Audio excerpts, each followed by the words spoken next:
বন্ধুরা আমি আঙ্কেল, দেখতে থাকুন।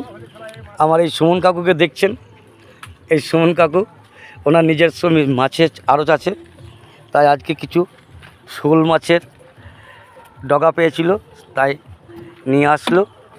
এখন আমাদের পুকুরের মধ্যে বিকি ভাই ছাড়বে। দেখুন বন্ধুরা, দেখুন এখন একটা কাঠ ভাসছিল, সেটা তুলে নিল জলে থেকে বিকি ভাই।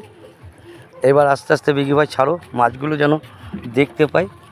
না না, তুমি ওইভাবে না ছেড়ে ইয়ে করো, হ্যাঁ আস্তে আস্তে। হ্যাঁ জলের মধ্যে দাও, দেখো উপরে নিচে করবে, জলটা পুরো ভরো। হ্যাঁ দেখুন, দেখতে থাকুন। হ্যাঁ হ্যাঁ হ্যাঁ, দেখতে থাকুন, কি সুন্দর লাফাবে। হ্যাঁ দেখুন দেখুন বেরোচ্ছে, কীভাবে যাচ্ছে। আরও জল ভর তুমি। দেখুন বন্ধুরা, দাও হাজিরে দাও। হ্যাঁ দেখুন বন্ধুরা, দেখতে পাচ্ছেন কি সুন্দর মাছগুলো বেরিয়ে যাচ্ছে আস্তে আস্তে। ও সেইভাবেই ছাড়লো বিঘি, মাছগুলো সব চলে যাচ্ছে। দেখুন জলের মধ্যে সেই লাগলো। একটা মাছের গায়ে দাগ আছে, ওটা মনে হয় মারা যাবে, ও আর টিকবে না। দেখুন বন্ধুরা কি সুন্দরভাবে যাচ্ছে, মোটামুটি 200 একটা উল্টিয়ে গেল, মানে এও বাঁচবে না। দেখুন বন্ধুরা, দেখতে থাকুন।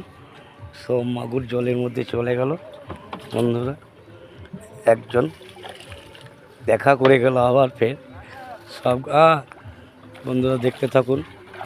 বন্ধুরা দেখুন, আমার পুকুরের মধ্যে সুমন কাকু নিয়ে এসে শোলগুলোকে ছাড়লো। সুমন কাকুর মনের আনন্দ খুবই লাগলো।